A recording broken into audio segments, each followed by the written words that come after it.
distinguished members of the Security Council,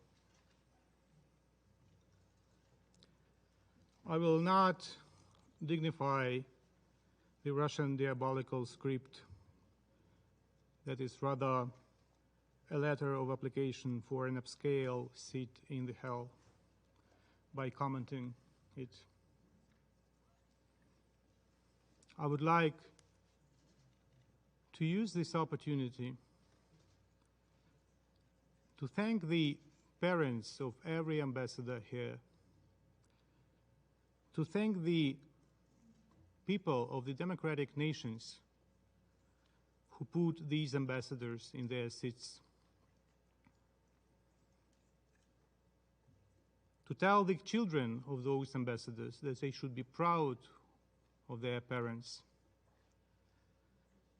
that they have voted in favor of the resolution. I thank my good friend Nicolas from France, Rolando from Brazil, my good friend Hajar from Albania, Linda, Barbara, Mona, my good friend from Mexico, Martin from Kenya, Ireland, Ghana, Gabon.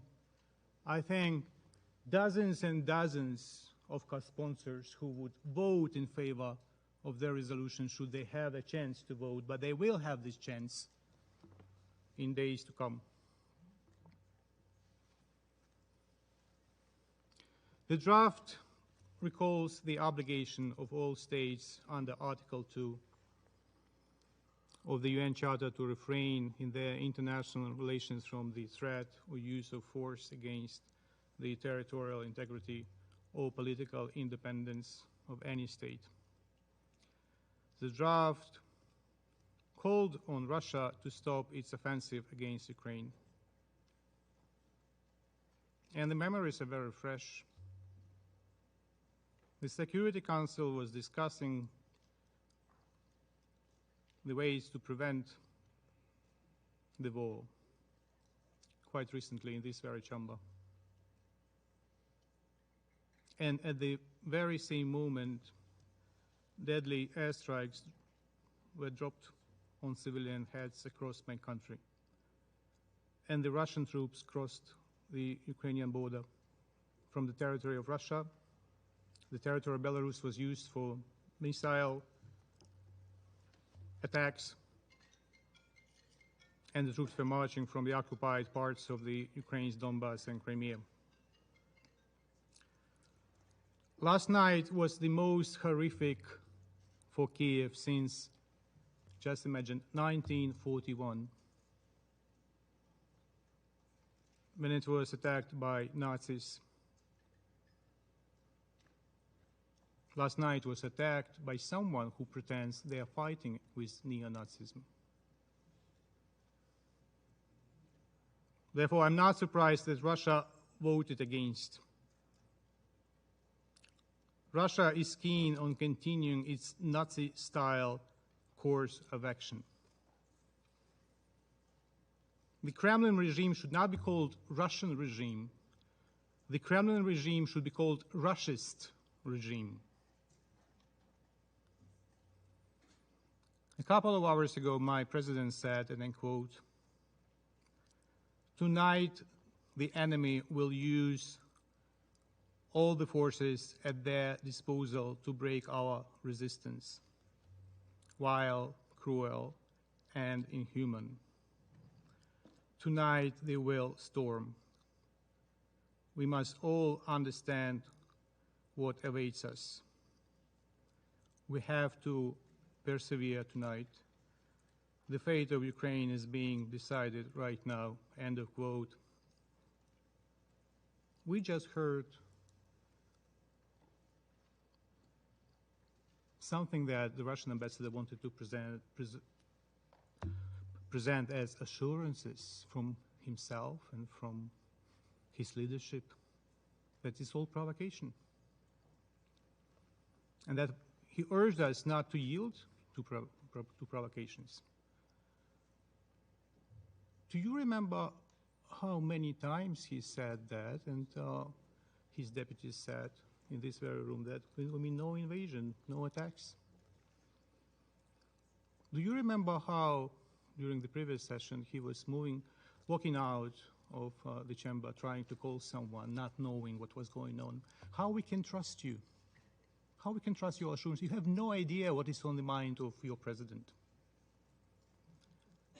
Your words have less value than a hole in the New York pretzel.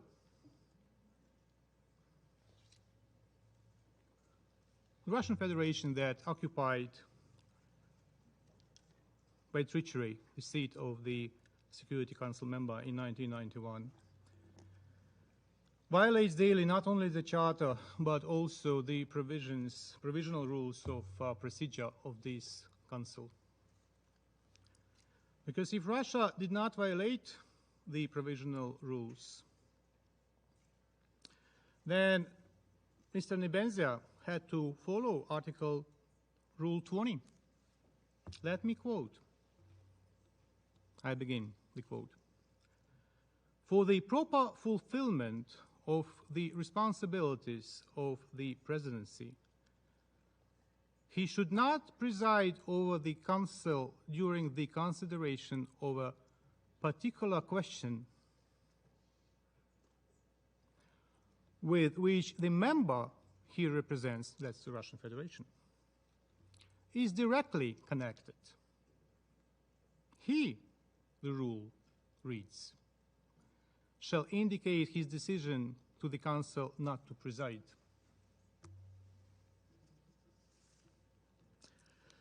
So since the Council is not ruled by the current presidency by rules,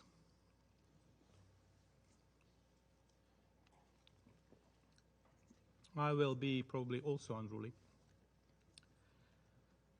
And I will ask all of you to dedicate a moment of complete silence to pray or to meditate if you do not believe in God, for peace, to pray for souls of those who has been already killed, for souls of those who may be killed.